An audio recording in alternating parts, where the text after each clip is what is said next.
My name is Mona Eltahawy. I'm an Egyptian-American feminist writer, and I've written a book called Headscarves and Hymens: Why the Middle East Needs a Sexual Revolution. And my book describes the situation for women in the Middle East and North Africa and makes what some people consider the radical idea, and what I consider the very necessary and just idea, that without the equality and liberation of women in the Middle East and North Africa, our political revolutions will fail.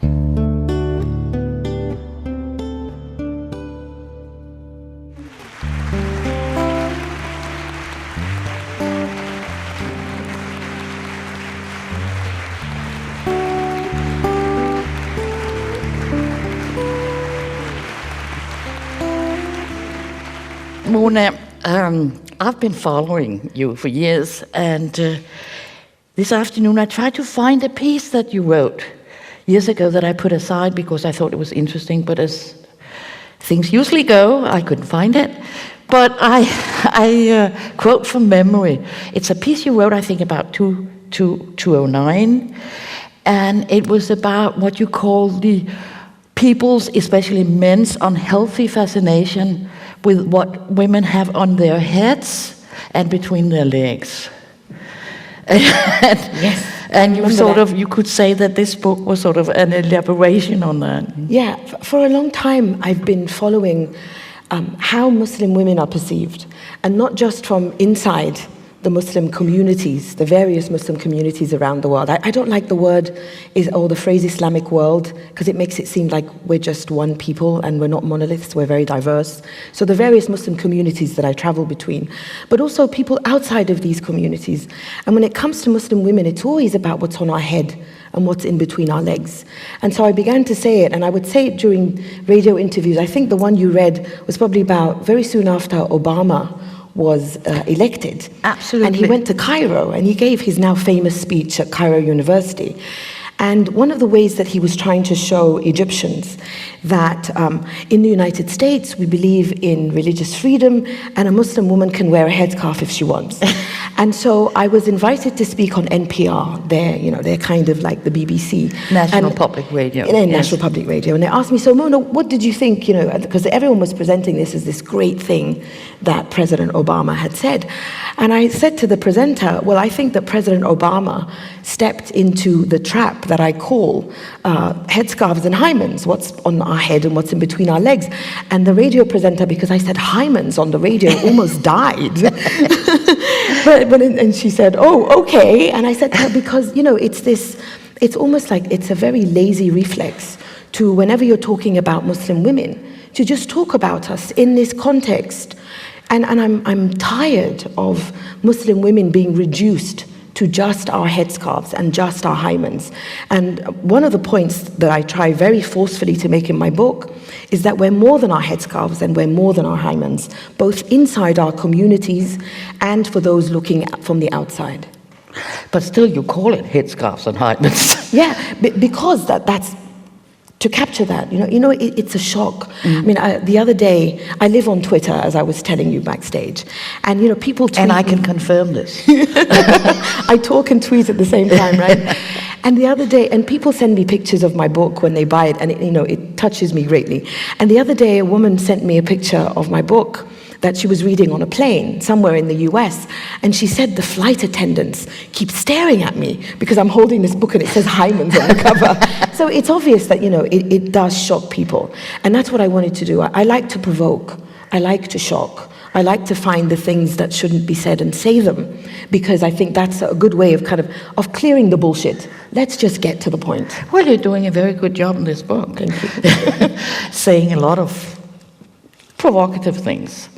But I think maybe you should, because I'm sure a lot of people have read your book, but a lot of people haven't yet. And I think maybe you should say a little bit about your own background. I know you were born in Egypt, and yes. You grew up partly in England and partly in Saudi Arabia. Yes. And you write in your book that you got a shock when you got to Saudi Arabia. Yes. I think, my experience in Saudi Arabia is very telling, in that one of the main things I learned when my family moved to Saudi Arabia was that there are many Islams. And that's again why I don't like the phrase the Islamic world or the Muslim world. Because, I come from a Muslim family. I come from a middle-class Egyptian Muslim family. And I think every place that my family has been and that I have then traveled to alone has taught me something that has made me the woman that I am today. And so being born in Egypt, I was born into this middle-class Muslim family. And in Egypt, my family belongs to the majority. When you come from the majority in Egypt is a majority Sunni Muslim country, we have a Christian community and we have a small Baha'i and a small Shia community. But the majority is Sunni, so you don't think about being Muslim. It's the oxygen. Even my Christian friends and the famous Egyptian film director Yusuf Shaheen would say, I'm born Christian but I'm Muslim by culture, because you grow up in this atmosphere, So when my family moved to London, the lesson that I learned there was, my parents got a government grant to study for PhDs in medicine. So my parents met in medical school. Your parents were both doctors? Yeah, my parents met in medical school. Which is still a little bit unusual, even in Egypt. Well, yeah. Egypt is not the most educated of the countries in the Middle East and North Africa. But when the coup revolution in 1952 happened, I'm not a big fan of any military dictator, including Gamal Abdel Nasser. But one of the good things that Gamal Abdel Nasser, who ended up leading Egypt for many years after that coup revolution of 1952, one of the good things he did was he introduced free universal education. And that's something that many families, including my own, benefited from. And so you have a lot of people who go to university in Egypt now because it's for free, and since then. So my parents after university, they got a government grant to study for PhDs in London. And one of the lessons very early on that I learned when my family moved to the UK was how little is expected of Muslim women. Now, this is 1975. And I remember in school, all my teachers would ask, so what does your father do that brought you to London? And I would very proudly say, both my parents are doctors. Both my parents are here to do their PhDs, because they assumed that, my father just led us around the world and we just obediently followed. But, this is 1975, which is the height of second wave feminism in the West. And yet all of these women teachers were assuming that my mother was this, subservient woman who was just following her husband around. Was your mother a feminist, would you say that? My mother doesn't call herself a feminist, but she's one hell of a feminist. I tell her this. She just doesn't acknowledge it. It's not a word that she grew up using, but when I tell her, I tell her you're fucking kick-ass. She really is, because, my mother's mother was pregnant 14 times. Oh my God. And 11 of those children survived, and the oldest of those children is my mother. Okay. So my mother is the oldest daughter, and I am the oldest daughter of this oldest daughter. But when you look at my maternal grandmother and my mother and me, you really see the story of modern Egypt. Because my maternal grandmother finished high school, and then she got married, and then she became pregnant. So clearly my grandparents liked sex, which is a good thing. So she was pregnant 14 times. She had 11 children who survived, and the oldest is my mother. My mother just has 3 children, and I have chosen to have no children. Not only is this big gap Can we deduce from this that you don't like sex? I don't think so. No, I like sex very much. Don't misunderstand. No, but I mention this about my grandmother because, access to contraception, as, soon after my grandmother got married, I'm imagining was much more difficult than the contraception I use now, which is why I'm saying, I'm guessing. Because one of my uncles used to tease my grandfather, are you trying to create a football team? Because every year and a half my grandmother was giving birth.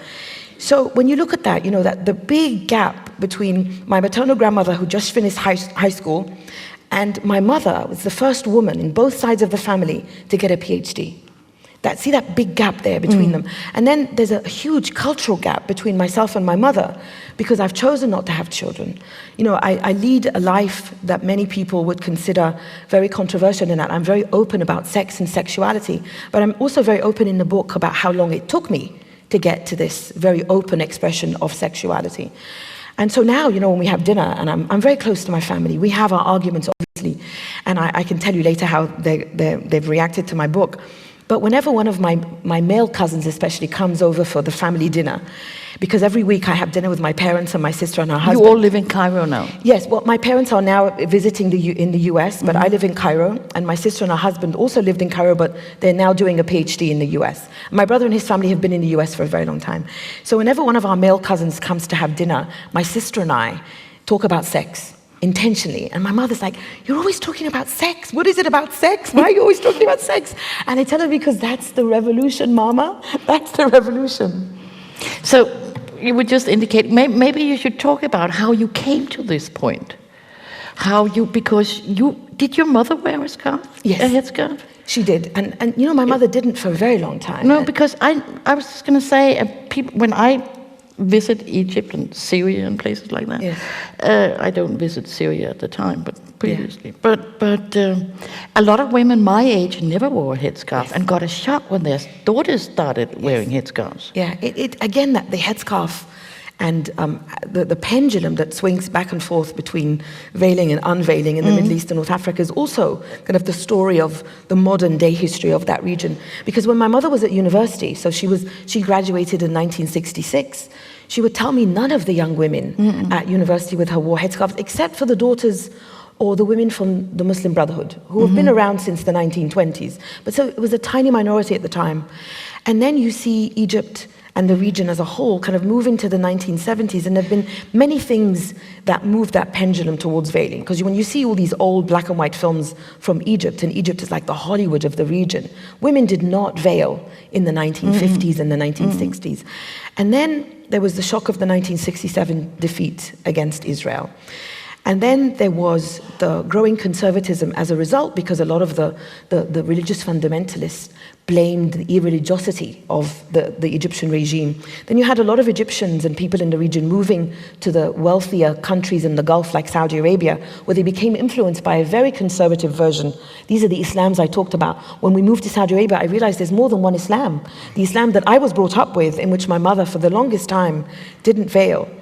And then you had the 1979 revolution in Iran, in which Iran forced the Iranian revolution was a revolution of many political backgrounds, including communists and socialists and liberals, yes, and the religious, the Islamists, as we call them, the Ayatollahs, who then hijacked that revolution and forced veiling on women. And so you see all these developments, and the growing conservatism. Often our bodies as women are, I call them the canvas upon which the politics of that country paints its story. And so you look at our body, and our bodies have been veiled and unveiled and have been attacked. When you talk about Syria, our bodies are not just the canvases, but they're also the proxy battlefields. So, and again, this is why I call my book Headscarves and Hymens. Men are always using our bodies to express themselves, whether religiously, conservatively, or in an act of war. And I believe, and I firmly believe, that unless we have a revolution in which we as women are the creators of this message on our body, in which we as women and our bodily integrity are free from these stories and these battles that men impose on our bodies, we will never be free as a society and as a region. So what you're saying really is that when women start wearing headscarves or taking them off, it's not their own free will, it's the will of men? No, that's not what I'm saying, but I'm saying that the political environment and the religious environment is, up until now, male-dominated. Because when you look at my part of the world, and I make the argument in the book, and often when I speak, that this is actually globally. I mean, the idea of misogyny and patriarchy that I discuss in my book, I describe it as a spectrum along which every country in the world, including here in Denmark, has a position on this spectrum. There is no country, including the Scandinavian countries that have perhaps perfected feminism and its progress the most. You too lie on this spectrum of misogyny. You will get no argument from me. Right? No, because, I meet people who, and the last thing I want people to do, if some of you haven't read my book, and this is something that really pisses me off. People want to read my book and say, oh my God, it's so horrible where you live. You poor women. I'm so lucky to live here. And then I say to them, and I can ask you, do you have pay equality? Do you have 50-50 representation in politics? Do you have 50-50 representation in management and in the media? Are all the editors 50-50? The publishing houses? Have you ended domestic violence and sexual violence? And clearly the very resounding answer is no. You might find it interesting to know that the committee that tomorrow is bestowing on you the prestigious Freedom Prize, they're all men. All right. I'm going to have to stage some kind of congratulations anyway.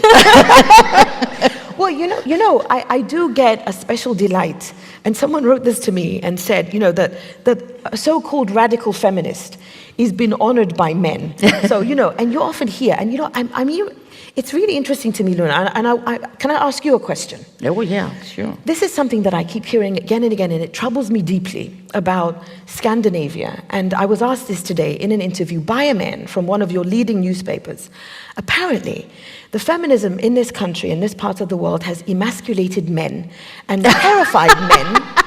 And terrified men. I want to hear who it was. Oh, I will tell you backstage. This is between journalists now. And I was horrified that this man said to me, men don't dare to whistle at women now. I said to him, is that a bad thing? Don't you know as a man that when you whistle and you make catcalls, this is a very hostile act towards women? And I told him, you're telling me this in Denmark? I'm fighting this in Egypt, dude. What are you doing? How is this happening in Denmark?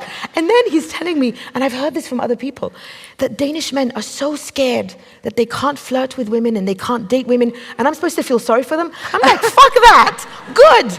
Be scared. My God. Come on.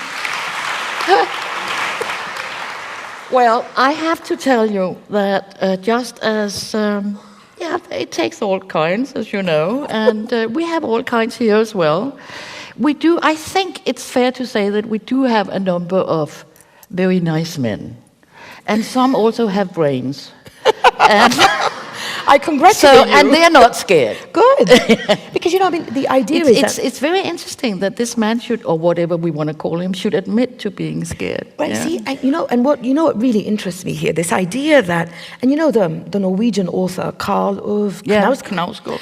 He often talks about the feminization of society as if it's a bad thing. And you know what that says to me? It says to me that up until today, in this region of the world where feminism has been developed the most, femininity is still a bad and dirty thing. And that men still struggle with this idea that they cannot be feminine. And this deeply disturbs me. I think I should come over here and do another revolution. I think you guys need to remember why feminism is still necessary. You're not post-feminist here. And next time we should get a debate between me and this Knausgård guy. Like, this idea that He'd femininity... probably be scared shitless. Good, I'm glad.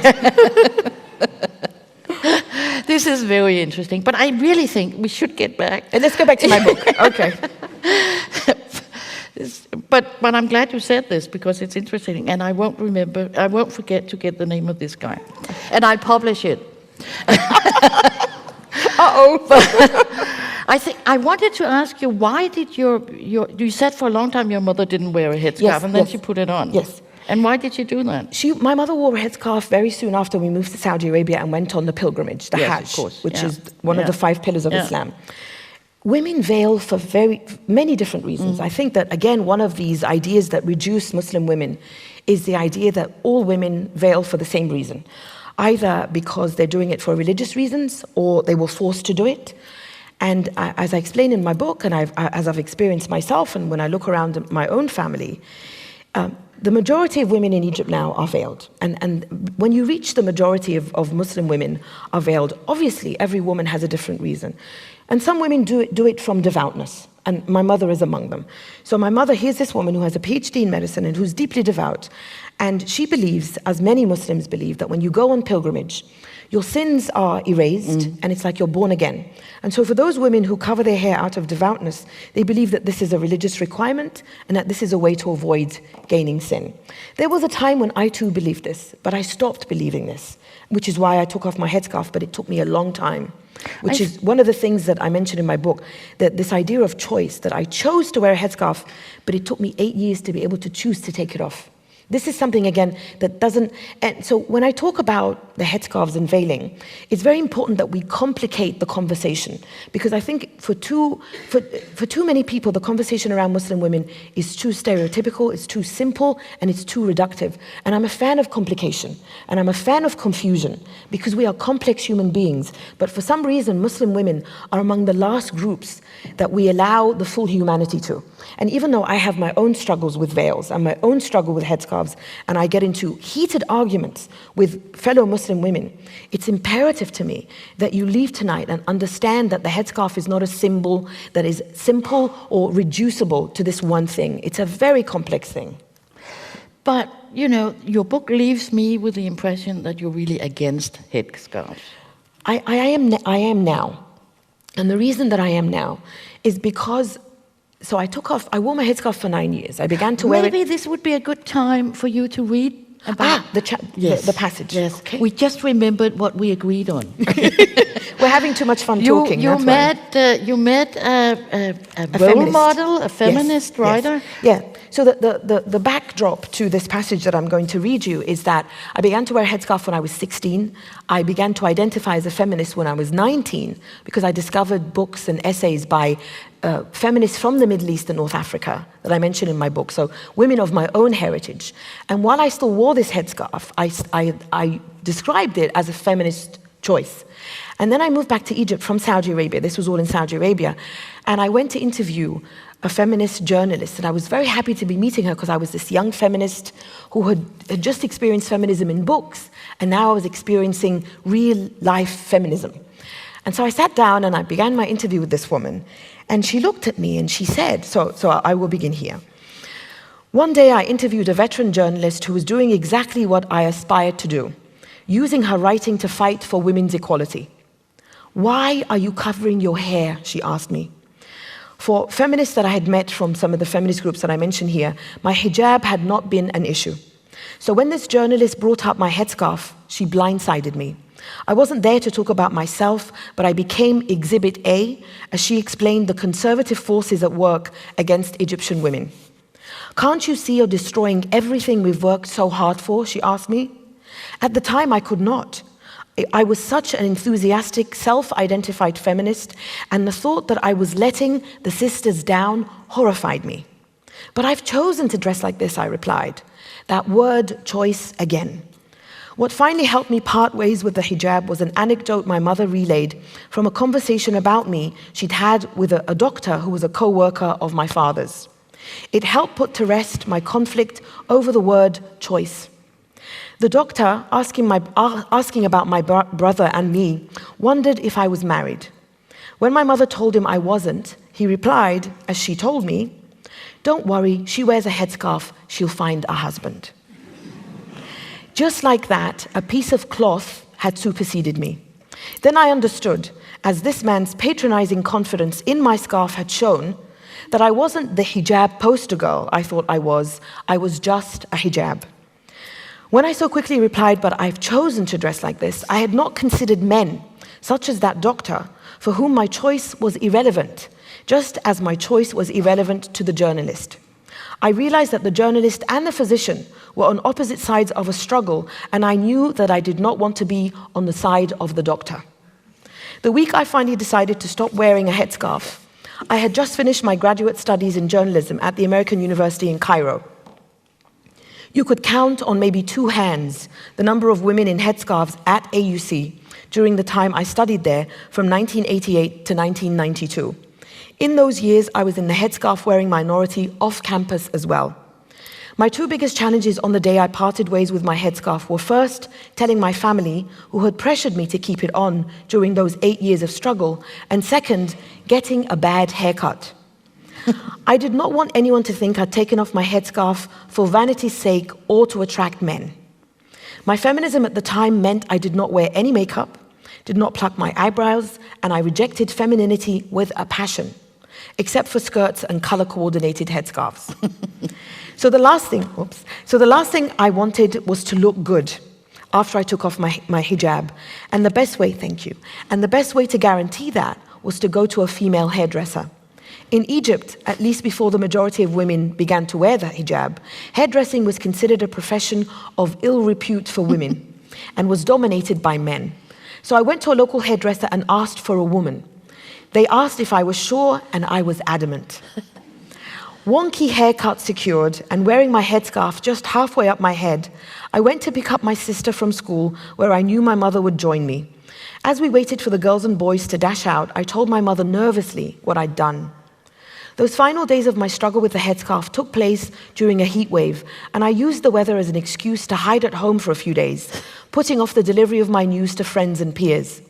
I finally forced myself out of the house, convinced that everyone I passed on the street and on the transportation I took to get to AUC knew that my bare head was a new thing, that I had just that day finally stopped wearing a headscarf. It didn't get any better at AUC, where my friends were split between, "You look so much better," and "What have you done? You've made us look so bad." To a friend from the latter camp, I replied, "I'm not the Quran in motion," but it didn't do much good. Guilt clung to me for several years. I assuaged it somewhat by continuing to wear my old hijab-appropriate clothes, minus the headscarf. I was so ashamed that I'd taken it off, that I would never tell new acquaintances that I used to wear the hijab. I didn't wear makeup, my hair remained short, and I had to reckon with a new body consciousness. Wearing the hijab for 9 years had allowed me to put off defining what femininity meant to me. The hijab had been my way of trying to hide from men, but in the end, it had only hid my body from myself.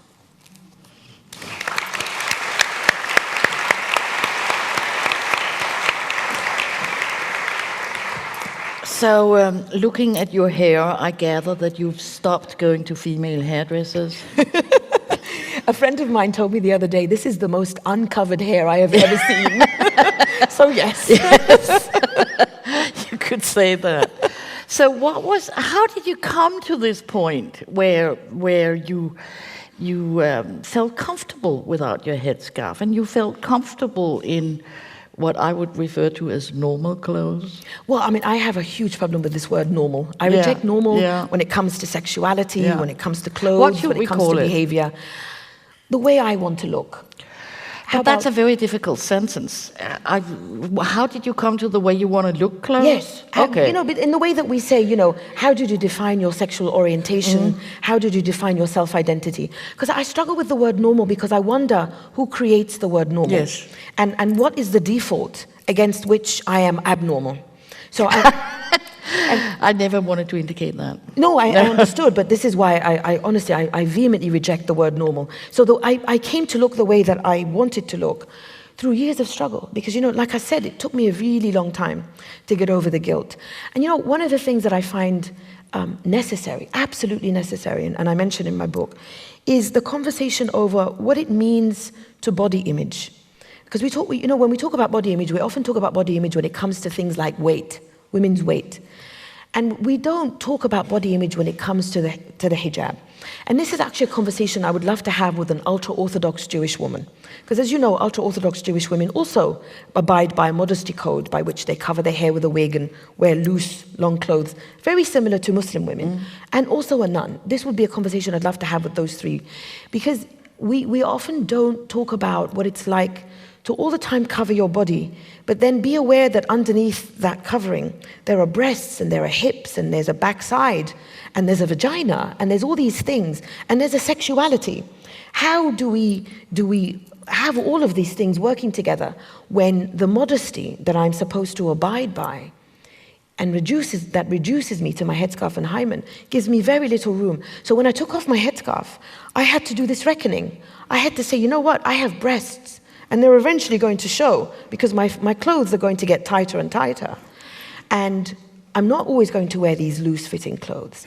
And you know what? I have a backside. I'm very proud of my backside. We're very proud of our curves in Egypt. We have all of these things, And, therefore, I'm a woman. I'm a woman that walks in the world.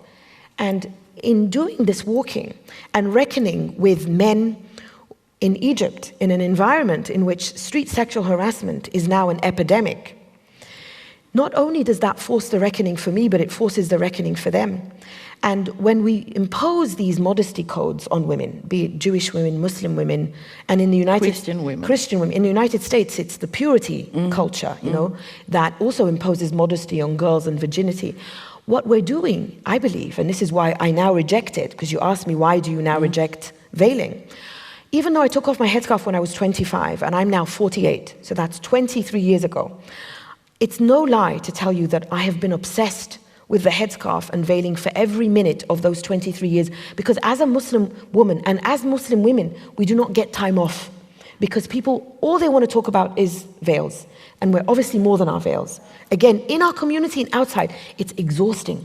And my sister Nora, who wears a headscarf and is doing a PhD in literature now, She's reached the point where she refuses. She's like, I am sick and tired of talking about the headscarf, especially to white people. She's like, white people need to shut up about headscarves. She's very adamant about this, and I respect her position. I'm in the media, and so this is not, so I will argue over headscarves because I'm determined to create a new ground in which nobody gets to tell me what I do with my body, including those from my own communities and outside. And the reason now that I have taken a position against veiling is because as I've drawn this connection now between Jewish, Muslim, and Christian women, the idea of modesty is an idea that burdens only girls and women. We never tell men to be modest. We never reduce, actually men are glad to have it be about the penis, but not in a shameful way. It's all about the penis. Our entire lives revolve around their cock. I would like the conversation to revolve around something else. And so modesty culture burdens girls and women with this idea that not only are we responsible for our own behavior, but we also must carry the burden of responsibility for men. And the more we cover up women, the less of a responsibility we place on men to behave. Oh, absolutely. So I would, breasts and curves and everything in any culture and any environment, and the man must behave. It is not my responsibility. So this is why in my book I make the argument that, and I saw a news story about Iran about this the other day, I believe the more women have covered up in the Middle East and North Africa, the higher the levels of street sexual harassment. And you see this in the surveys that indicate that they have been on the rise, because men now expect women to behave for women and for men. But I think they've always done that. It's nothing new. It's true. And women have always been responsible for men's behavior. Sexual violence has not been erased anywhere, No. but it's been used, the clothes now are used the way, and it's still used obviously in other cultures where for a very long time and in certain areas to this day, when a woman reports sexual violence, what were you wearing? Yeah. Were you drunk? Yeah. Why were you out at that particular part Yeah. of town? Yeah. So we constantly give men a free pass to misbehave, and our freedom, yes, our freedom, regardless of where in the world we are and regardless of our cultural and religious background, our freedom is limited because of men's inability to behave. My next book, maybe my next two books from now, will be called What is Wrong with Men? It'll be a very long book. I'm really sorry to be the one who talks about headscarves, but since it's the title of your book, it's very, very hard to avoid it. And I get the feeling from what you were saying that it's okay for you to write a book about headscarves and hymens, but not okay for me to ask you about it. Well, here's the thing. I'll tell you something. I'm seriously thinking of publishing a statement that I will hand out about what white people can and can't say about the headscarf. And I'll tell you why I say this, because I was giving a reading in Seattle, and Seattle is one of the most liberal and progressive cities in the US, but this scenario happens again and again. And a woman who was sitting in the back, she raised her hand and she said, look, I have to tell you about this thing that happened to me the other day. I was in a supermarket and it was a really hot day, and I saw a woman in a veil. And I wanted to go up to her and say, oh my God, aren't you hot? Why are you dressed like this? And then in other contexts, in London, I was giving an interview with an internet radio station. And this man told me that his mother actually went up to a woman in London and said to her, how could you dress like this? I'm a feminist. I fought for feminism for so long. And like this journalist, she said to her, you're destroying feminism. And I wanted to explode with rage, because it is not the place of non-Muslim white people to go up to Muslim women and lecture them about the headscarf or any other kind of veiling. This is a Muslim women's discussion. And I'm sure you will ask me about my position on the face veil and why I want to ban it. But I want to ban it as a Muslim woman, having this internal discussion and an internal necessary argument with fellow Muslim women. It's imperative for non-Muslim white people especially to understand that Muslim women, especially here, and in other countries where Muslim women live among minorities of community or communities of minority, that Muslim women especially face incredible pressure, not only from within the Muslim community itself, the misogyny, the sexism in that community, and the pressure to veil.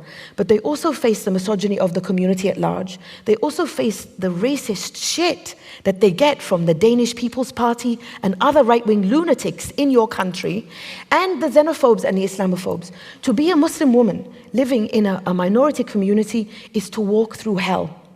This is my conversation with fellow Muslim women. It is not the place of a white non-Muslim person to lecture a Muslim woman about her headscarf. And I say this, thank you. I say this as a Muslim and as a feminist who despises the face veil, who after 23 years of obsessing over a veil that took me 8 years to take off, opposes veiling of any kind. But this is our conversation as Muslim women. Because when you come at it from outside, you are exercising an incredible level of privilege that you are unaware of, and it shows a complete tone deafness and blindness to the struggles and the pressures that Muslim women are put under, especially in Western context, where they have to face all of these struggles. I think it's very interesting you should say this, but not that I haven't heard these arguments before, but you know, here feminists in Denmark are routinely attacked if we complain about anything in Denmark, in the Danish society.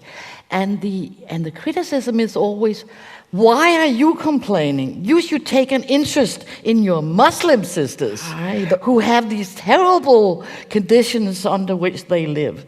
But you're saying, stay out of our lives. This is called the white savior complex. Yes. In which white people feel obliged to go and save everybody. Okay. We're fine. We can save ourselves. Thank you. Okay. Great. I'm so relieved. No, you know where this comes from? This comes from men wanting you, these men who feel emasculated by feminism, who want you to just focus over there because it's so bad over there and want you to ignore what's happening here. Feminists in the United States get this all the time. In the United States, 1 of every 4 women at university is sexually assaulted. 25%. You have areas of the United States where all abortion clinics have been shut down because of what I call the Christian Brotherhood. Mm-hmm. We have the Muslim Brotherhood, I call them the Christian Brotherhood. And here in Denmark, as we've established, feminism has not completed, its goals. And so men say this because they want you to focus on other men. They want you to stop focusing on what they're doing that is hindering feminism. But I'm now going to do, and it's not a reversal of what I've done, but it's a continuation of my conversation. While I want white non-Muslim people to stop talking about the headscarf, I want the left wing in your country to stop being shamefully silent because of cultural relativism and political correctness. Because that shameful silence lets down those Muslim women I'm talking about. And I'm not asking the left wing to exercise white savior complex and go in there and save Muslim women. This country, I know, and other countries, has many Muslim feminists. I am not the only Muslim feminist in the world. I'm not some unique unicorn walking around. There are many other women like me. But I'm lucky in that, I'm sitting here talking to you. I have privilege that I have a book, I'm on TV. But there are many other Muslim feminist women that don't have these platforms that exist here and that you must listen to, because they are your best way of breaking all of these various types of misogynies and the best way to fight those racist shits of the right wing and the xenophobes. Because they claim that we don't exist. And they pretend to care about Muslim women, and clearly they don't. And we're fighting the right wing of my community, which is the misogynists, the right wing of the Danish People's Party. And the left is standing there watching. What are you waiting for? Listen to the Muslim feminists who are fighting all of this. And when you amplify their voice, you're not being a white savior, you are actually being allies, necessary allies in this very difficult struggle. So listen, pay attention to the Muslim feminists. How can people amplify these voices when they're not allowed to have an opinion of their own? I'm not saying speak for these women. No. Nobody is voiceless. I don't believe in this concept of giving a voice to the voiceless. Everybody has a voice, but we have to ask, why don't we hear that voice? We don't hear that voice because it's not given access to the media. We don't hear that voice because they don't get a column in Politiken or Weekendavisen or Information or all your other newspapers. Maybe you should just suggest that to Politiken tomorrow. I will, yeah. and I will meet with Muslim feminists, some of whom have written to me. Whenever I travel to various countries, especially in the so-called West, I meet with these young Muslim feminists because for me, they are the vanguard of this social sexual revolution. What I'm talking about in my book, I'm talking about the Middle East and North Africa. But a lot of the misogynies that I'm talking about here exist in these Muslim communities here. And in the way that I'm fighting it in my part of the world, these Muslim feminists are fighting it here. We're engaged in a parallel struggle. So what I'm saying is, listen to these women, find those women. Sometimes those women try to find you and they're ignored. And when you listen to their voice, you understand that this is a much more complex voice. Do you remember when the cartoon crisis happened? Yeah, I do. Oh, who can forget? Yeah. It was a facetious question. But you know, before the cartoon crisis, the Danish media, like much Western media, whenever they wanted to talk to Muslims, they would run to the imams. These are self-appointed leaders of the community, yes. And they were often the most conservative. I didn't appoint this man to speak for me. They didn't go to the women in the community. They didn't go to anyone else but the imam. When the cartoon crisis happened, they realized that the imams were the very same people that went around the world creating shit for Denmark. And then you had things like Democratic Muslims of Denmark, and finally people looked around and said, oh my God, there are other Muslims that exist beside the imam. What I'm saying is complicate the image of Muslims that you have. We are diverse. The only flavors of Muslim that you see are devout imams who claim to speak for the whole community, or these murderous, raping shits called ISIS that we call Daesh. And it's like, these are the only two Muslims you see. What about women like me? What about people like my parents? What about this wonderfully and incredibly complex Muslim communities that I know exist, that don't exist in the media in the way that they should? But you know, I have to ask you something. When I, for instance, meet young Muslim women in this country, some of them are veiled and claim to be feminists. So how am I to reply? Or am I not to reply at all? Be silent, Luna. No. I'm kidding. But it's very hard to talk to people being silent all the time. Of course not. And I'm sure you would never be silent. You're a woman of strong opinions, I'm sure. No, you know, as I explained in the passage that I read, there was a time when I passed my headscarf off as a feminist choice. I, Mona, no longer consider it a feminist choice because, as I said, I consider modesty culture that is imposed only on women, Jewish, Christian, and Muslim women. When it's something that is presented as a choice to only girls and women, I don't believe this is a feminist choice. Boys and men do not have to make a choice like this. So I don't consider it feminist anymore. I'm often asked at events and readings where veiled Muslim women come and they say, look, I've chosen to dress like this. My reply is, okay, there was a time when I also had made this choice and it was very difficult to choose to stop wearing it. But here's the thing, I'm at a stage now where I believe just because a woman has chosen to do something, I as a woman am not obliged to support that or to even agree with that choice. But I am obliged to support that or agree with it. No, you're obliged to listen. You don't have to agree. Okay. I'm not saying that you have to agree. No, what I'm saying... Because what people are saying, veiled women often tell me that there's a great freedom in the veils. There's a great freedom because they are not seen as women or sex symbols and all that. You know the line. Haven't spent the past 23 years obsessing over the headscarf. My answer to this now is, I should be free enough to walk everywhere safely and with my bodily integrity intact, with my breasts and my hips and my legs and my ash all visible, without anything impacting my freedom. And if anything impacts my freedom, it's time to shift that, it's been long overdue, to shift that conversation and ask, why must I cover in order to feel safe? What does that mean about men? And when are we finally going to hold men responsible? For, again, because I said earlier, we as women constantly limit our freedom because of men's inability to control themselves. So a veiled woman is really an insult to a man. It's most certainly, it can definitely be seen seen in that way, because if a man looks at a veiled woman, but again I said, women veil for many different reasons. Let's imagine that one of the reasons I veiled was to hide from the hands and eyes of men. And clearly it did not protect me, because even when I wore my headscarf, and I say in the book, if I were to use paint to show all the parts of my body that have been touched by men without my consent, when I wore my headscarf, my entire torso would be covered in paint. This is wrong. This is a crime. So I limited my freedom and my ability to walk in the world in the way that I wanted to look because men have not been able to control themselves. Now, when I talk about sexual violence, clearly I'm not saying that this is something that just happens in my part of the world. There is rape and there is sexual violence everywhere. But when I'm talking about the veil, and if a woman has chosen to veil to protect herself from the eyes and hands of men, at what point does a man stop and think, oh my God, wow, I am that unable to control myself that a woman must hide herself to protect herself from me? What does that, again, what is wrong with men? But they very rarely think like that. The ones who associate with have, for instance, veiled wives or daughters. Because we don't force that question on them. No. We don't sit there and insist. But I that they suppose are I held shouldn't force accountable. that question on them. You should. Well, this is definitely the question that you must force, that we as women around the world must force, is ask why 1 in 4 American women on university campuses are sexually assaulted. The question we must ask is why, after decades of feminism in Denmark, women are still raped and beaten and sexually assaulted. This is a universal question.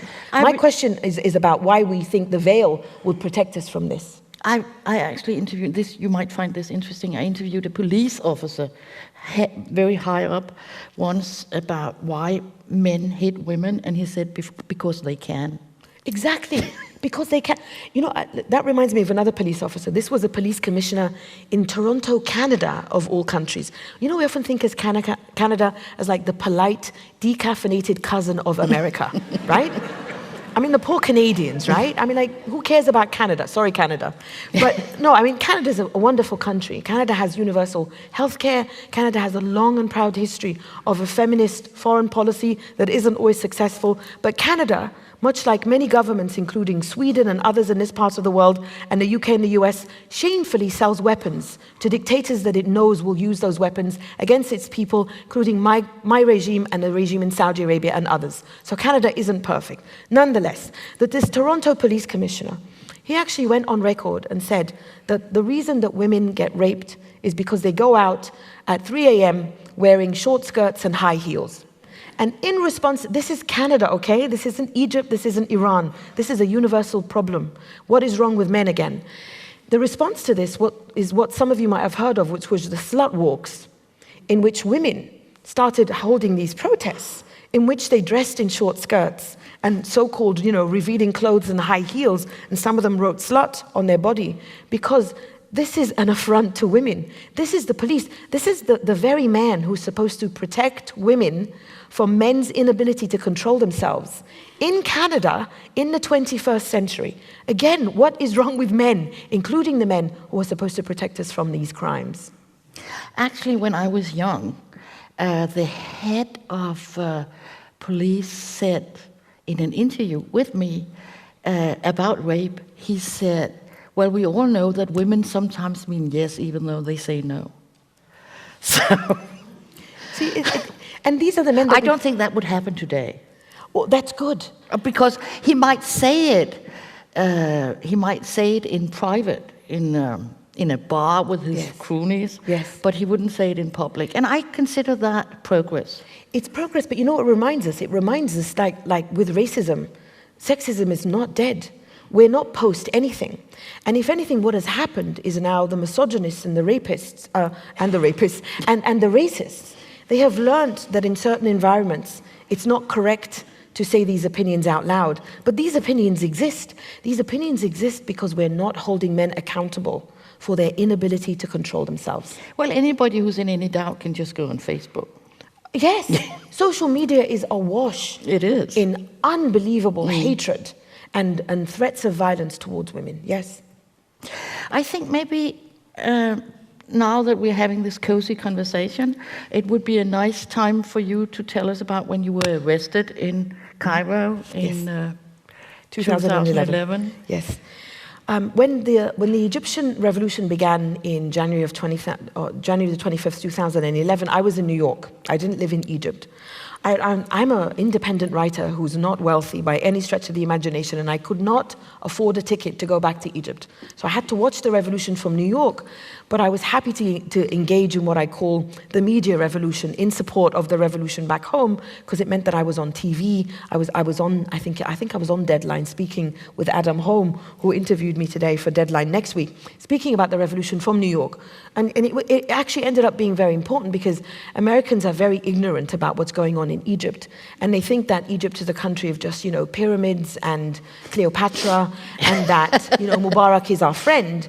And 5 US presidents supported the dictatorship of Hosni Mubarak for 30 years because of weapons, because of aid to Egypt, because of the peace treaty with Israel, because, the United States, as with many Western governments, including your own here in Denmark and across Europe, stability means a friendly dictator who buys things from us and who we sell weapons to and controls that part of the world. Stability never means a dignified and free life for that people. So this is your shame now. Your tax dollars and kronas and euros support governments who support my dictators.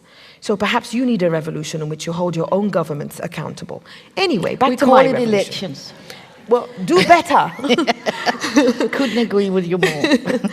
And so when I finally got a chance to go back to Egypt was in the summer, where I went to join a sit-in in Tahrir Square, where people spent several nights in Tahrir Square.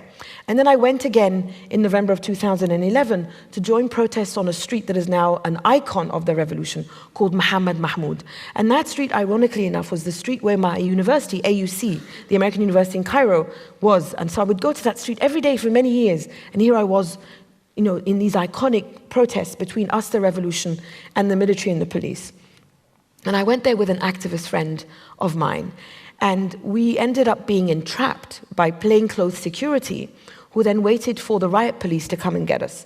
And when the riot police came, everyone in the abandoned store where we were kept, actually, I have to tell you a story just before this. We were kept by these plainclothes, what became apparent afterwards, security people who pretended to be with us in the revolution. So when the police were shooting at us, live ammunition, they said, let's go in here and hide. And we thought, they were fellow protesters. It became apparent that they weren't and that they were security, because one of them was trying to seal my phone with on my left hand, and one of them groped my breast as they were shooting at us. And I thought, who the fuck has the time to grope a woman's breast in the middle of a revolution? Who? And I was so enraged. Counter-revolutionaries. That's what they were. I was so enraged that it's kind of like, when the Incredible Hulk developed this adrenaline and lifted up the car and rips his shirt open. It's like, don't make me angry, you won't like me when I'm angry. I started punching this guy. I was punching him and trying to make sure the other guy doesn't steal my phone. And the friend who was with me could see the security forces coming closer and closer. And he was like, Mona, we have to go. And I'm like, I'm not done. Punch, punch, punch. I was so enraged. I'm like, come on, they're shooting at us. So the riot police finally came. These are the helmeted guys, with the rifles and everything. And everybody just emptied. It was just me and them.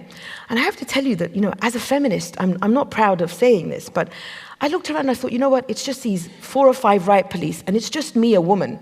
What are they going to do? Oh, I discovered what they were going to do. It didn't matter that it was just one woman and them. At first I thought that my friend had managed to escape, but they took my friend across the street, where they held his hands behind his back, in a place where he could see what they were doing to me. And they beat him so badly he needed stitches the next day. But he was jailed overnight for 12 hours in an ordinary jail. And I'm across the street, surrounded by 4 or 5 riot police, and they had these big nightsticks, and they were all beating me. And I was trying to protect my head from the beating, and that's how they ended up breaking both my arms. And while I was being beaten, the phone that I had managed so, courageously to hold on to when they were trying to take it away fell on the floor. And then they dragged me, and I knew they were dragging me to this no man's land that I had seen between our front line and their front line. But I knew that my phone was my lifeline. And without my phone, anything could happen to me. So I actually said to them, wait, I have to get my phone. As if, they were going to say, stop beating Mona until she gets her phone. Of course they didn't. They just dragged me. And as they were dragging me, they were calling me a whore, a daughter of a whore. What the fuck are you doing here? Who the fuck are you? Whore, daughter of a whore. And then they took me into this no man's land, where they then began to sexually assault me. I had hands all over my body. I was taking hands out of my trousers. And at one point, I fell. And I was eye level with their boots. And this image came back to me remember the picture of the woman who was dragged through Tahrir and they stripped her her bra? The blue bra. Yeah, and they were stomping on her chest. Yeah. Because this image reminded me of what happened to me, because at one point I fell. So my arms had already been broken. And from all their sexual assault and their shoving, I fell on the ground. And something inside me said, if you don't get up now, you will die. And I somehow, with 2 broken arms, managed to get up. I don't know how I did it. And they continued their sexual assault, and they dragged me to their supervising officer. And I learned later, because 12 other women were assaulted in exactly the same way. This is systematic by the regime, that the supervising officer now plays good cop, because the supervising officer says to me, don't worry, I will protect you. He's saying this as these men's hands are still going into my trousers. And he's saying this, and in the very next sentence he says to me, and he points to a group of riot police, another group. So these guys are still groping me and trying to get into my trousers. And he says to me, you see the guys over there? If I wasn't here, do you know what they would do to you? So he's threatening me with gang rape. And all of this is happening on the grounds of the Interior Ministry. Finally, I'm taken into a room inside, and I was detained in the Interior Ministry for 6 hours. In that room, after 3 hours, they got a bit fed up of me, because I kept insisting that I tell everyone that I'd been sexually assaulted. And at one point, the big boss in the smart kind of, well, it wasn't smart because I don't like shiny suits, but it was a shiny suit. He's the man who had the power to say either keep her or let her go. I kept telling everyone, and these are all men, of course, they sexually assaulted me. I need a doctor, my arms are broken, and they sexually assaulted me. So finally he said to me to shut me up, go out there and find these men, and I'll put them on trial for you. And I said to him, come on, are you fucking kidding me? You know I can't identify them. They're wearing helmets and it's dark. So then he says to me, this is the big boss now. He says, you know, our society has a sickness. I said, I know. Men's inability to stop sexually assaulting women, yes. But then he wanted to play the class card. And this is really important for the revolution. Because he looked at me and he thought, you know, she probably comes from an educated, middle class, upper middle class family, as do I. So let's play the class card. So he says to me, you know those men who did this to you? As if he didn't train them to do this, yeah? These are his conscripts. He said, you know the men who did this to you? They are the scum of society. They live in the mud, and we have lifted them up. We scrubbed them clean, and we opened the door this tiny in their mind. And he thought I was going to say, of course, they're dogs, they're animals. I turned to him in disbelief, and I said, who left them living in the mud? Who made them live like this? And then you're surprised that we had a revolution? And then you're asking me why I'm out there protesting with the revolution? I couldn't believe it. And he looked at me like I was insane. And this is why I'm talking about class, because this revolution was a revolution for freedom and dignity for everyone. Obviously, for me, I want it to be a feminist revolution that focuses on women. But this man is unable to see that he has created attack dogs out of these men who have been living in poverty, abject poverty all their lives. And these men are unable to see that they are being used by a regime that doesn't give a flying fuck about them. And they're all using each other against my body. So I said this to him, and he couldn't believe I was saying this. He shrugged and walked away, which meant that I had to stay. And then 3 hours into it, when they got a bit fed up with me and just kind of left me there, another activist came in to discuss something else. And I saw that they had a smartphone. So I went up to him and I whispered. An activist, somebody who was arrested? No, he came in to try to negotiate a truce between the revolution and the police. Okay. So I went up to him very quietly and I said, can you get me on Twitter? Because, you know, I live on Twitter. And I had lost my phone. And he got me on Twitter, and I was able to tweet, because I could use my fingers, because my fingers weren't broken, it was my arms that were broken. And I tweeted, beaten, arrested, Interior Ministry. And literally 10 seconds after, his battery died. And to this day, I wonder what would have happened if his battery was not working. And also to this day, I am reminded, because, you know, I didn't know what happened, but because I was detained for 3 more hours and then 6 hours by military intelligence. I was blindfolded, I was interrogated, I was called a terrorist and a spy, all kinds of stuff. I discovered after I was released, finally, that 15 minutes after my tweet went out, and this is why I love Twitter, and I say Twitter saved my life. 15 minutes after I was I tweeted this, hashtag Free Mona was trending globally. Al Jazeera and The Guardian reported on what happened to me. And the State Department tweeted back at me and said, we hear you and we're working on this. Now, what happened to me is a crime that no one has been held accountable for. No one has apologized. I have tried to sue the regime. The Attorney General refuses my case. But I am incredibly lucky And I'm incredibly lucky, and I'm alive and talking to you here today because I have a platform, because people know who I am, people listen to me, and people cared about my detention. If I had been an ordinary, working class, poor, uneducated Egyptian woman, I would probably be dead, I would probably be in a jail somewhere, and I would most certainly have been raped. So when I talk about privilege, and I talk about the privilege of education, or the privilege of being white, or the privilege of being able to write a book like this, I talk about privilege because when a person has privilege, I believe that person is obliged to fight 10 times harder than someone who doesn't have privilege. And that privilege saved my life.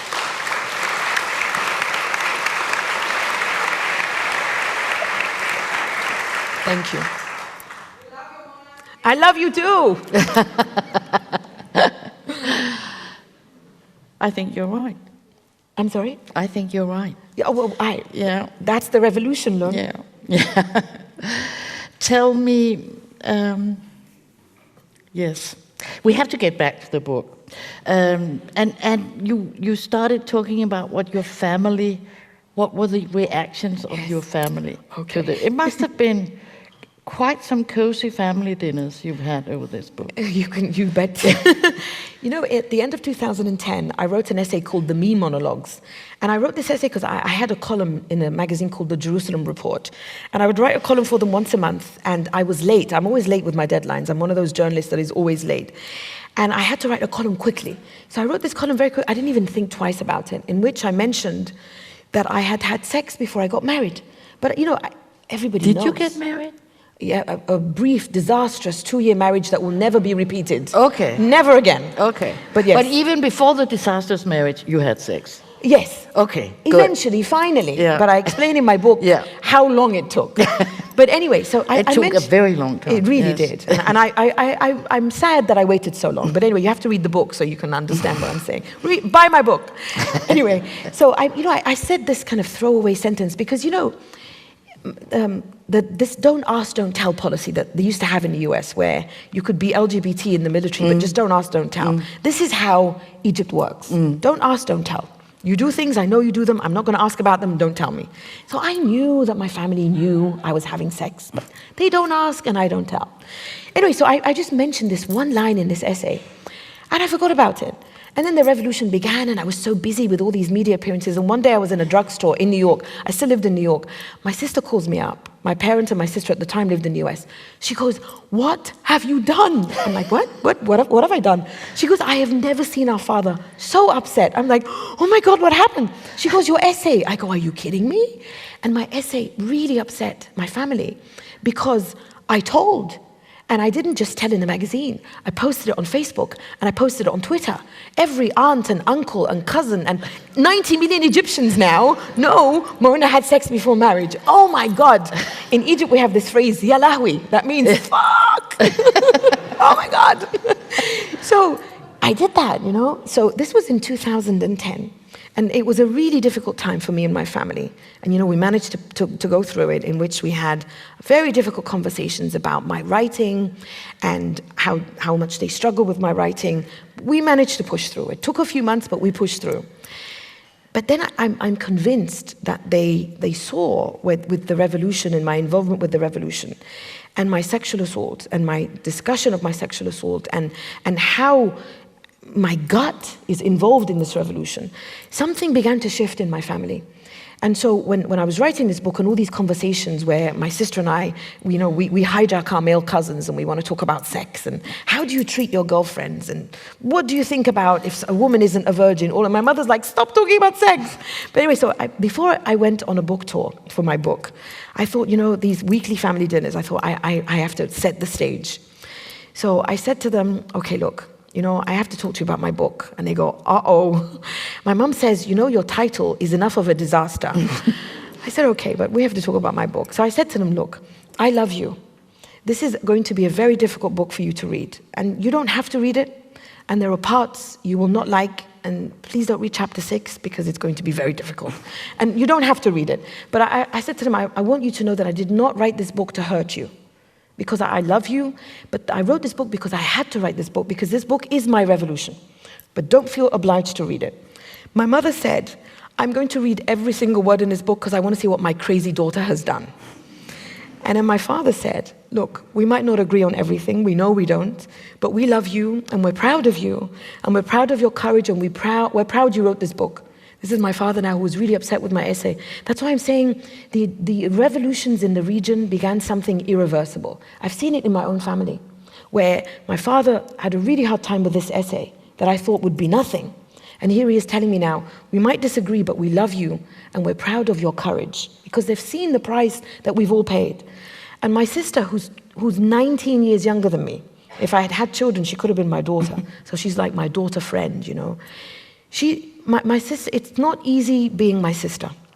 Because, you know, I recognize I'm a very polarizing figure.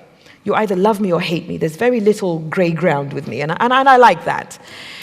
And people have this annoying habit of going to my sister and saying, oh my God, you're Mona's sister. Oh my God, Mona, Mona, Mona. And then if they hate me, they're like, why does your sister hate Islam? Why does your sister say these things? And my sister, who's a very, very smart young woman, who had co-edited a book and translated a book. So she had 2 books under her name before I published this, in her early 20s. So she's an incredibly intelligent young woman. My sister would look at them and say, my name is Nora, not Mona. So it's not easy to be my sister. So my sister said to me, listen, I love you, right? You know this, but I want to keep the public you and the private you very separate. So I'm not reading your book. And I said, that's fine. So that was, and when my family said this, you know, it sent me out with this amazing boost, you know, because my family has gone through the struggle of any family, not just in my part of the world. But in my part of the world, it's been an accelerated struggle, because I told you about these cultural gaps between my grandmother and my mother and my mother and myself. So we've reached a stage now where we're able to accept that, you know, Mona's the crazy one who's kind of out there, you know, and she does this stuff. But, you know, she's our Mona. And we're proud of what she's done. And it really means a lot to me, even though I know that they don't agree with everything I say. One could imagine they would always also suffer from the book. I mean, that people would point fingers at them. At my family? Yeah. Well, yes. Well, I mean, this is the thing. I mean, and this is the challenge of writing something. The book is not about me, but the reason that I've included very personal stories about my struggle with my headscarf and my struggle with my hymen is the reason I shared those stories is because, you know, we often, in 2005, the revolution in Egypt didn't begin overnight on January the 25th. Revolutions are not Facebook events that, you know, you press like and will attend on. Revolutions take a long time to develop. And in 2005, we had these amazing street protests that were incredible catalysts to what we saw happening over the past few years. And I moved back from New York to Cairo to be a part of this amazing movement of courage. Our protests would often be 100 people. The most we had in Tahrir Square in 2005 was 3,000, and we were on the moon. We got 3,000 people. And then in 2011, Tahrir Square was filled. So in those protests in 2005, people would often say, we're breaking the barrier of fear. This is essential to rise up against the regime. I often say that the regime oppresses everybody. It represses women and men. We all recognize this. That's why women and men together went out to overthrow Mubarak and the other dictators. But there are other dictators that need to be overthrown. And they are the Mubarak of the street and the Mubarak of the bedroom. And I connect them through what I call the trifecta of misogyny and patriarchy. And as women, we recognize that all of these three, the state, the street, and the home, oppress women. So to rise up against the state, we break the barrier of fear. To rise up against the street and the home, we must break the silence and shame, the barrier of silence and shame. So I cannot be a woman from this region and from my cultural and religious background calling on women to rise up against the Mubarak of the street and the home without breaking my own barriers of silence and shame. And my own barriers of silence and shame were my struggles with my headscarf and my hymen. And I know this will be difficult for my family to read, but this is what the revolution is. And the most difficult of all of these revolutions is the revolution in the home. The revolution that my family and I have, where my sister says, oh my God, what have you done? And then I have this conversation with them over dinner saying, look, this is not going to be easy. And when I went back to Cairo, I formed a women's support group. And this support group was just ordinary women that had never met before. And they were between the age of 19 and 35. The youngest, the 19-year-old, had come to a meeting I had with other feminists that then sponsored this group. And she was enraged And I tell people I love angry women because angry women are free. I'm a very angry woman, and anger, especially in women, is incredibly important. Always be angry. Fuck nice and fuck polite. Nice and polite achieve nothing. Anger is the way. Anyway, this young woman stands up, and she says to me, I am so angry. Nobody understands how angry I am. And she explains to me that she wants to take off her headscarf, and her mother won't let her. And her father is very abusive. And she asks me this grenade question. She says, I want to run away from home. Do you think I should? I'm like, whoa. This is psychology 101. I can't tell you what to do. I said to her, listen, you've come here for a reason. And you're asking me this question for a reason. And you don't need me to answer this. You know what you need to do. But, I'm about to start a support group, and you're welcome to come and discuss this further. She eventually did come to the support group, and she eventually did run away from home, and she eventually did take off her headscarf.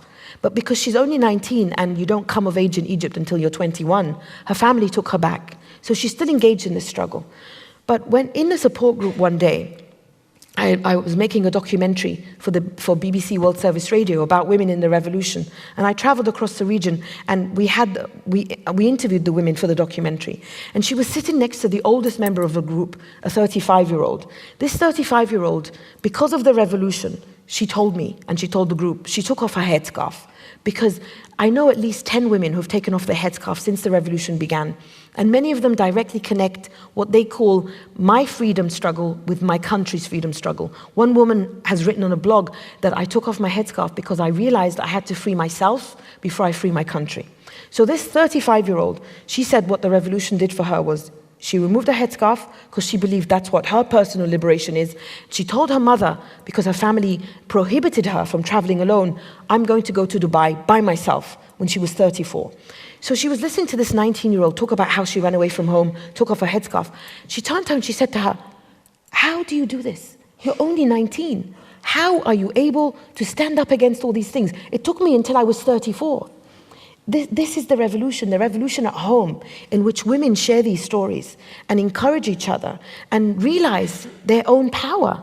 Not, I was on the Berlin Literature. I have to tell you something. What?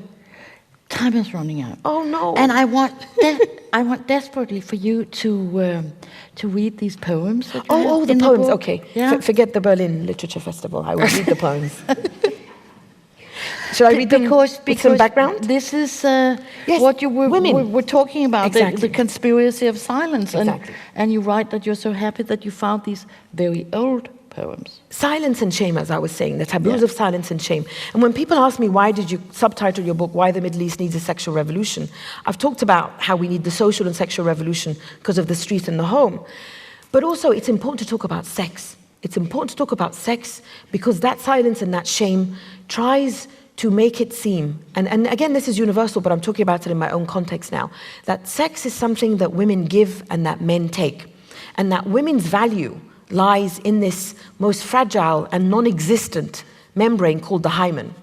And when I talk about sex, people often accuse me of mimicking the West, and you're just obsessed with sex in the way that the West is, and this isn't our culture, and stop talking about sex. But the reason that I insist on talking about sex is Egypt, of all the countries in the region, because of what happened to women during the revolution with the mob sexual assaults, we have, ironically enough, made the most progress in breaking the taboo of talking about sexual violence. So now more and more women in Egypt are breaking that barrier of silence when it comes to sexual assault. But I'm convinced that we can't stop there, because if we stop there, sex and violence will be forever associated. We have to move further. So now, my own personal revolution, and I've given talks about this, especially when I talk to conferences of Muslim women. And for those of you interested, there's a video on YouTube in which I talked to a group of Muslim women in Oslo last year, Muslim women from all over the world, and I gave a talk on stage that is now on YouTube, available for everyone to watch, including in my region, in which I said, we have to move beyond sexual violence and say, as women, I deserve pleasure. I have desire. It is my right as an adult to have sex with any adult I choose, whenever I choose, on my own terms. That is the sexual revolution. And when we talk about that, we also end up talking about how we have to end female genital mutilation, because its goal is to control women's sexuality, and how we have to help fight things like marital rape, which makes sex seem like something a man takes whenever he wants, not when a woman desires it. So this idea of I desire and I deserve pleasure is not something I've taken from the West, it's something in my own heritage. And I say this because I discovered a wonderful book of poetry called it's called Classical Poems by Arab Women, a bilingual anthology. And it's compiled and translated by Abdallah Al-Udayri, and it's published by Saki Books, which are based in London. And the poems are available in Arabic and translated into English. And I will read you, first of all, from a review of the book by an Arabic poet and why this book is important, and then some of the poems. So the poet and the critic, Mursi Farhi, wrote about this book in a website called Poetry Magazines. And in praising this collection of poetry, he says, "I cannot think of a collection that exclusively features women who boldly refuse to be voiceless in a world where the male hegemonic psychosis in various rabid modes seeks to enslave and usurp them. This is a collection wherein women declare freely and proudly their equality with women." This is in the 10th and 11th century Muslim world. It not only includes poetry from the Jahiliyyah period, the period before the advent of Islam, which Muslim scholars and historians invariably and wrongly dismiss as a period of chaos and ignorance, because it wasn't, and therefore of no historical significance, but also from the seminal periods which established Islam as a vibrant major religion, the Umayyad, Abbasid, and Andalusian periods.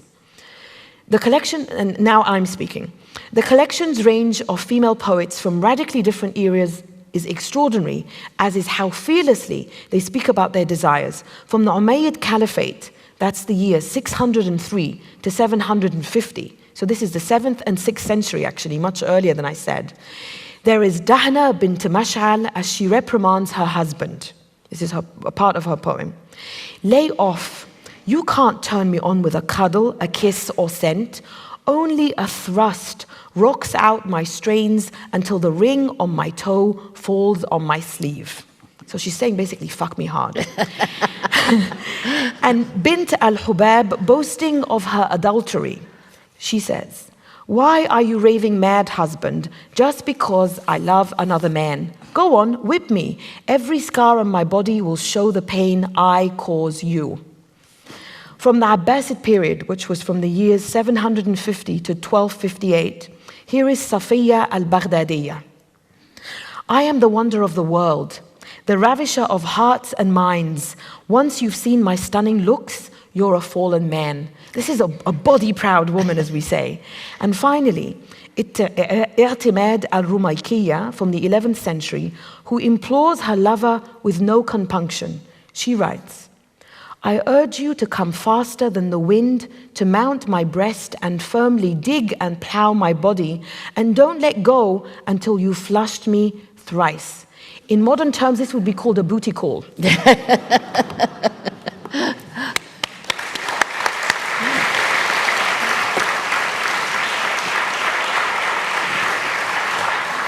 That was a beautiful end to our conversation, but I want to quote something for you. It's a 4,000-year-old Babylonian inscription on a clay tablet from a father to his son. "Do not marry a prostitute. She has had many men. Not a priestess who has devoted herself to the gods. Not a girl from the temple who has given satisfaction to many. She will fail you in your need and taunt you in conversation." One could get the idea that virgins are so popular because they have no reason for comparison. Exactly. The word virginity will exist as long as men are insecure about basically their penis. This word virginity, it must become obsolete. It must not exist anywhere. It must not be in the dictionary. So part of my sexual revolution and part of the sexual revolution universally, including in the United States, where these teenage girls pledge their virginity to their father, we must end these archaic notions of virginity and hymens, and we must allow women to express ourselves in all our humanity. That is the true revolution. Thank you very much. Thank you. Thank you.